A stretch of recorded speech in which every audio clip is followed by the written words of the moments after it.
Como ustedes recordarán, Europa tardó apenas un par de días para cerrarle el espacio aéreo a Rusia luego de la invasión de Ucrania, que empezó el 24 de febrero del 2022, lo que significaba que ningún avión con bandera rusa, sea este de pasajeros o de carga, podía cruzar Europa. Los europeos quizás pensaron, si le cerramos nuestro espacio aéreo, los rusos ya no podrán viajar a Europa de manera directa y barata, y se enfadarán tanto que se levantarán contra Putin. Pero olvidaron un pequeño detalle. Primero, que Rusia le cerraría también su espacio aéreo como medida espejo, como respuesta. Y segundo, que las aerolíneas europeas deberían buscarse rutas aéreas alternativas para llegar a Asia, al ya no poder usar el espacio aéreo de Rusia, que aparte de ser el país más grande del mundo, es la nación que une Europa con Asia. Encontrar rutas aéreas alternativas de Europa a Asia y viceversa sin sobrevolar Rusia, en teoría no supone ningún problema. El problema es lo que estas nuevas rutas suman o lo que restan. Y me refiero a que evitando el espacio aéreo ruso obtienes más horas de vuelo, lo que se traduce en mayor gasto en combustible o el pago por horas extras a pilotos y azafatas, una comida extra durante el vuelo y posiblemente alguna escala por medio camino en otros aeropuertos, lo que supone riesgos de retraso, mayor costo de seguros y al final todo esto no hace más que encarecer los boletos de avión al tiempo que reduce la rentabilidad. Y si los políticos europeos tuvieron en cuenta todos estos inconvenientes, los consultaron con los gerentes de sus aerolíneas o al menos les advirtieron de lo que se les venía, y después de todo esto todos ellos estaban dispuestos a aguantar el golpe como resultado del cierre del espacio aéreo a Rusia, entonces parece que se olvidaron de que las aerolíneas asiáticas, especialmente las chinas y las de la India, países que no solo no condenaron públicamente a Rusia por la invasión de Ucrania, sino que son socios del BRICS, los europeos olvidaron que las aerolíneas asiáticas, competencia directa de las aerolíneas europeas, sí iban a poder seguir usando el espacio aéreo ruso, lo que significaba menos horas de vuelo, menos gastos en combustible, menos escalas y por supuesto boletos más baratos. En resumen, Europa misma se encargó de hacer a sus compañías aéreas de pasajeros y de carga menos competitivas ante las aerolíneas asiáticas, que no desaprovecharon la oportunidad para comerse este jugoso mercado. Como resultado de todo esto, muchas aerolíneas europeas están dejando de volar hacia China o hacia Asia en general, porque sus vuelos ya no son rentables, pero ya no son rentables por culpa propia, porque calcularon mal. Al fin y al cabo, volver a ser rentables es posible. Basta con mantener diálogos con Rusia y llegar a un acuerdo para que ambos lados vuelvan a abrir su espacio aéreo. Pero, ¿saben qué proponen desde la bella y civilizada Europa? O al menos el gerente de una de las más valiosas compañías aéreas del mundo, como lo es la asociación KLM Air France, pues que Europa no permita a las aerolíneas asiáticas ingresar a Europa si vienen recortando su ruta pasando por Rusia. ¿Pero qué diablos tienen estos en la cabeza? O sea, se quedan cojos disparándose ellos mismos en el pie, pero para poder competir en las grandes ligas exigen amarrarle los pies a sus competidores. Vaya pobre comprensión de libre comercio que tienen algunos. Estimados amigos, soy Gabriel Bulgakov y hoy les tengo unos datitos de mucho impacto. Y nunca mejor dicho, abróchense sus cinturones, agárrense sus asientos y no pierdan detalle, que es aquí donde el video se pone bueno. Pregunto, ¿las sanciones de Estados Unidos y Europa contra Rusia eran para afectar a la economía rusa o para afectar su propia economía? En teoría, Occidente imponía sanciones y sigue imponiendo sanciones a Rusia para afectar la economía rusa y que Putin se quede sin dinero para financiar la invasión en Ucrania. Eso en teoría. Pero cuando hablamos de Occidente debemos dividirlo en al menos dos grupos. En primer lugar, debemos separar a Estados Unidos, donde también podemos incluir a sus primos hermanos anglosajones y separarlos de la Unión Europea. Es necesario tener claro que los estadounidenses no dependían de las importaciones rusas de manera vital, ni mucho menos de su espacio aéreo. Y si dependían de algún recurso ruso, ellos no sancionaban estos bienes o tardaron mucho en sancionarlos, como el titanio ruso, importante metal para la industria armamentística estadounidense y para la construcción de aviones de la multinacional Boeing. Estados Unidos tampoco sancionó, por ejemplo, el combustible nuclear ruso, importante recurso para mantener en funcionamiento sus plantas plantas nucleares. Es decir, en Estados Unidos no se pusieron a sancionar a Rusia a lo loco y dispararse en el pie. No. En Estados Unidos sancionaron primero todo aquello de lo que ellos no dependían, como el gas y el petróleo. Sin embargo, desde Washington no tuvieron compasión con sus aliados europeos y les dijeron: amiguitos, nosotros acabamos de sancionar el gas y el petróleo de Rusia, ustedes deben hacer lo mismo. Y los europeos, en lugar de decirle al patrón que ellos dependían mucho del gas y del petróleo provenientes de Rusia, acataron el consejo, pues si el patrón lo hace, nosotros también debemos hacerlo. Pero los europeos, en lugar de dañar la economía rusa, se pusieron a jugar a la ruleta rusa y ¡boom! Crisis energética europea, desindustrialización europea, encarecimiento de la vida en Europa, pérdida de competitividad de sus empresas en el mercado internacional, etc.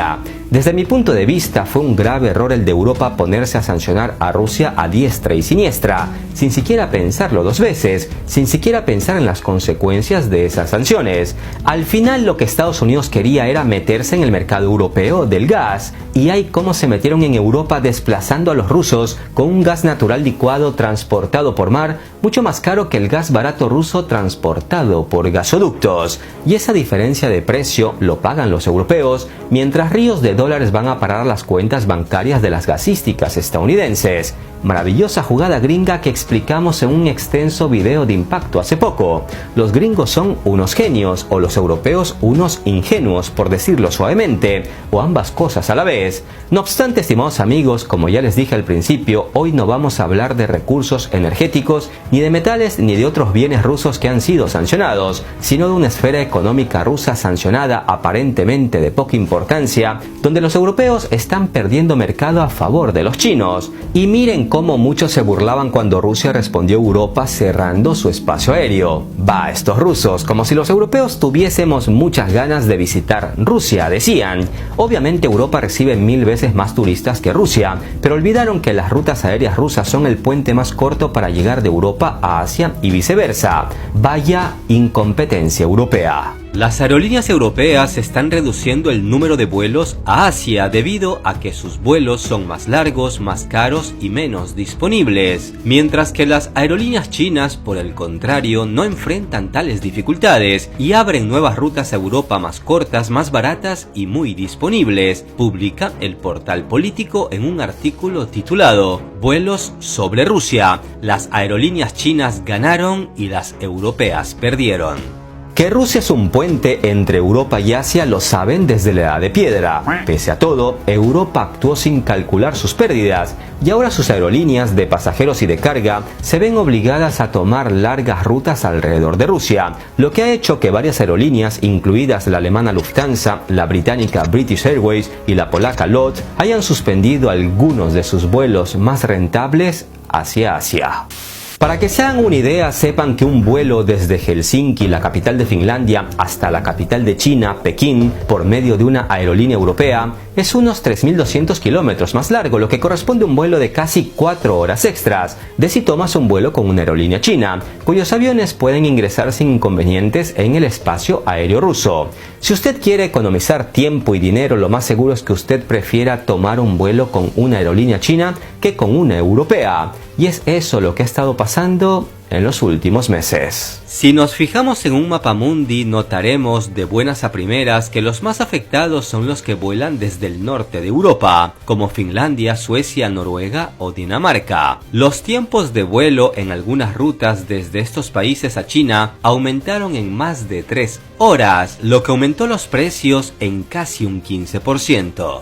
Según algunos analistas citados por el portal Político, se estima que en general cambiar el tiempo de vuelo de 5 minutos a 1 hora aumenta la tarifa aérea en unos $59, y si el tiempo de viaje aumenta de 1 hora a 2, el coste de los billetes de avión puede aumentar a $190. Estas cifras son realmente devastadoras para las aerolíneas europeas. También hay que destacar que algunas aerolíneas europeas no se permiten subir los precios de los vuelos de tal forma que puedan ganar lo mismo que antes, con lo que han visto menos rentabilidad en el negocio. En resumen, los europeos han perdido competitividad por tener precios más altos y también han perdido rentabilidad porque no pueden compensar las pérdidas al tiempo que suspenden sus vuelos. Si Adam Smith pudiese levantarse de su tumba, les caería a garrote a todos los responsables políticos y económicos europeos. Eso ni lo duden. En octubre de este 2024 se informó que la aerolínea polaca LOT Polish Airlines canceló la ruta Varsovia-Pekín debido al aumento de los costes operativos. La danesa Scandinavian Airlines también ya anunció la suspensión de su ruta Copenhague-Shanghái, mientras que la alemana Lufthansa confirmó recientemente la cancelación de su vuelo directo diario de Frankfurt a Pekín. Las aerolíneas británicas Virgin Atlantic y British Airways también cancelaron su ruta Londres-Shanghái y Londres-Pekín a finales de octubre. Y estos son solo unos ejemplos de otros más ya habidos y de muchos más que podrían venir si Europa no hace una tregua con Rusia con respecto a la apertura de sus espacios aéreos. Pero aquí viene lo más inverosímil. El portal político acusa a las aerolíneas asiáticas de aprovecharse de la situación, como si ellos hubiesen hipnotizado a los europeos para tomar medidas poco inteligentes que están afectando a la propia economía europea.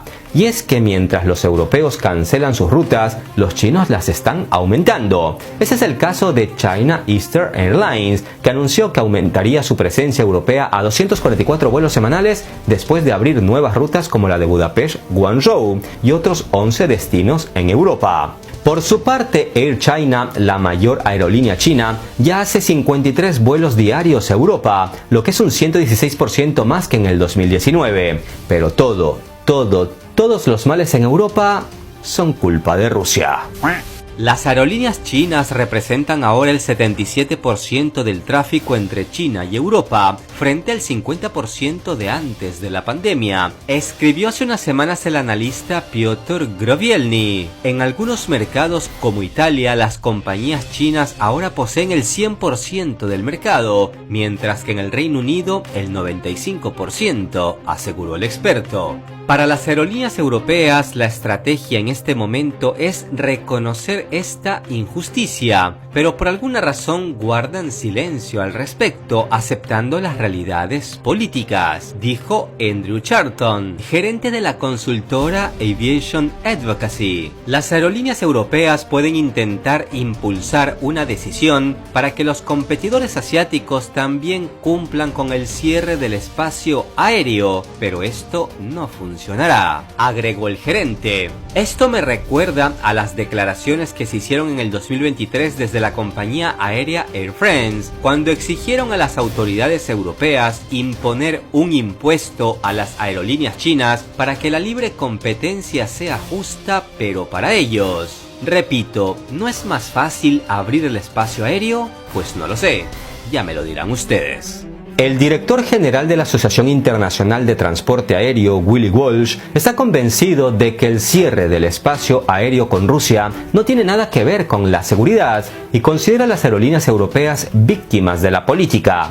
Me gustaría esperar que con el fin del conflicto ucraniano todo pudiese volver a un entorno más normal, pero puede que esto solo sea un deseo vacío, aunque es lo que todo el mundo quiere, dijo el empresario. Y eso es verdad. Todo el mundo quiere paz y un mundo más justo, excepto las élites políticas de ciertas poderosas naciones que en lugar de hablar de paz, hablan abiertamente de guerras y de más producción y venta de armamento, al tiempo que intensifican bloqueos y sanciones, que como ha quedado demostrado, todos estos instrumentos de presión afectan de manera muy negativa la propia economía de los estados sancionadores.